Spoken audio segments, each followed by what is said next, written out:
দেশের প্রায় ৩.৫ কোটি পরিবার চরম অনিশ্চয়তার মুখোমুখি। দেশের ৫টি ব্যাংকের আমানতকারীরা দীর্ঘদিন ধরে তাদের কষ্টার্জিত টাকা তুলতে পারছেন না, যার ফলে তারা পড়েছেন তীব্র মানসিক ও আর্থিক সংকটে। আমি স্কুলে ভর্তি হতে পারি না, আমি স্কুলে বেতন দিতে পারি নাই, এই জন্য আমি দাঁড়াইছি আর আপুর সাথে দাঁড়াইছি। এই জন্য আমার ছেলেকে নিয়ে মানববন্ধনে যুক্ত হওয়ার কারণ হলো, আমার এই ছেলে ডিসেম্বর মাসে যে পরীক্ষা দিছে, গত মাসের বেতনগুলি আমি দিতে পারি নাই এবং আমি ভর্তির টাকা দিতে পারি নাই। আমি স্কুলের বেতন দিতে পারতেছি না, আমার মেয়ে ভার্সিটি পড়ে তার বেতন দিতে পারছি না, আমার ছেলে কলেজে পড়ে বেতন দিতে পারছি না। কলেজ থেকে ভার্সিটি থেকে বারবার নোটিশ আসতেছে বেতনের জন্য।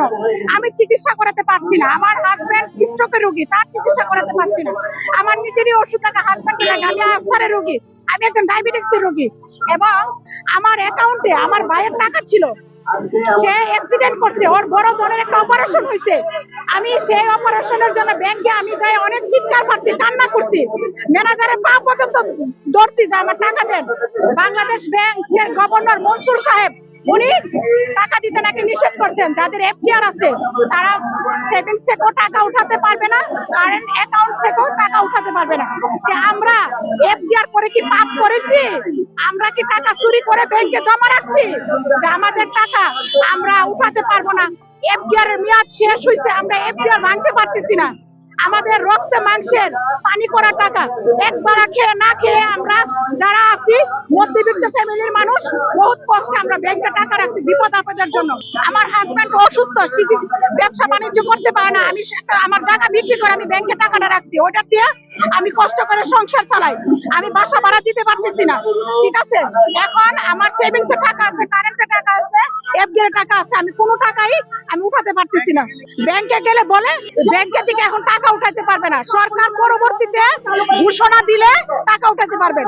আমরা এখানে আজকে সমবেত হয়েছি আমাদের অতি কষ্টার্জিত টাকা বিগত 3, 4, 5 বছর আগে আমরা এই সংশ্লিষ্ট ব্যাংকগুলোতে রেখেছি।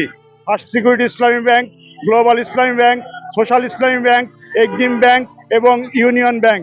এই ব্যাংকগুলোতে আমরা যখন টাকা রাখি তখন তাদের ক্রেডিট রেটিং এবং অডিট রিপোর্ট দেখে আমরা সন্তোষজনক অবস্থায় আমরা টাকাটা রাখি। কিন্তু হঠাৎ করে গত কিছুদিন আগে নতুন গভর্নর এসে আমাদের গত 2 বছরের সমস্ত মুনাফার অর্থ কেটে হেয়ার কাট নামক নতুন একটা শব্দ সংযোজন করে আমাদেরকে একটা বিপত্তিকর অবস্থায় ফেলেছে।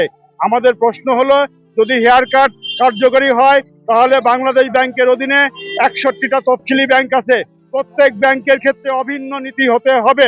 বাংলাদেশ ব্যাংক ব্যাংকের ব্যাংক, প্রত্যেকটা ব্যাংকের গার্জিয়ান তাদের প্রত্যেক ব্যাংকের ক্ষেত্রে 4% নীতি নিয়ম কার্যকর করবে, অথবা আমরা যে হারে যখন যেভাবে টাকা রেখেছি এফডিআর, ডিপিএস, এসডিপিএস, এমটিডিআর আমরা যখন যেভাবে রেখেছি আমাদের সেম রেটে আমাদেরকে টাকা দিতে হবে। বাংলাদেশ ব্যাংকের গভর্নরের এই কালো আইন আমরা কোনোভাবে মানি না, মানবো না। ব্যাংকে টাকা রাখছি, আমরা একজন গ্রাহক হিসাবে আমরা আমাদের আমানতের টাকা পাচ্ছি না, কিন্তু আমার টাকা রাখছি আমার ব্যাংকের সুরক্ষার জন্য। এখন আমি টাকা কাটে নেওয়ার জন্য টাকা রাখি নাই। সরকারের নিয়ম অনুযায়ী সরকারের ব্যাট ট্যাক্স আমাদের কাছ থেকে সব নিয়ে যায়, তার পরবর্তীতে আমাদের থেকে কেন বাংলাদেশের গভর্নর এবং বাংলাদেশ ব্যাংক এই সার্কুলার জারি করছে যে আমাদের থেকে টাকা কাটবে? আমাদের অপরাধটা কি?